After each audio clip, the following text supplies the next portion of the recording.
Hi friends, welcome to Tenkasi Vijay சாரமி. I am Karthika. இன்றைக்கி என்ன பார்க்கணும்னா அரசியல் குரு, அதாவது யார் யாருக்கு யார் அரசியல் குருவாக இருந்தால் அவங்க நேம் மட்டும் பார்க்க போகிறோம். ஓகேவா? சரி, ஃபஸ்ட் யார் பார்க்கணும்னா காந்தி. ஓகேவா?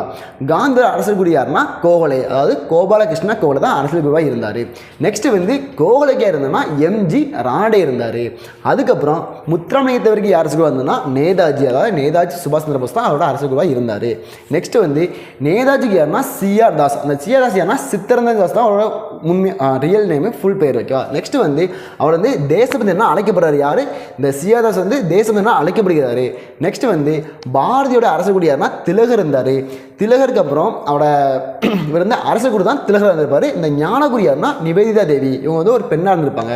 நெக்ஸ்ட்டு வந்து எக்ஸ்ட்ரா என்ன பார்க்கணும்னா இந்த நேதாஜி இருக்கார்ல, அவர் வந்து ஃபார்வர்ட் பிளாக்னு ஒரு கட்சி ஸ்டார்ட் பண்ணுவார். அது யாரோட நேம் அப்படின்றதுனா இந்த சிஆர்தாஸ் ஒரு இதழ் தான் இந்த ஃபார்வர்டு. ஸோ அதை வச்சு தான் அவர் இந்த ஃபார்வர்ட் பிளாக்னு ஒரு கட்சியை ஸ்டார்ட் பண்ணியிருப்பார்.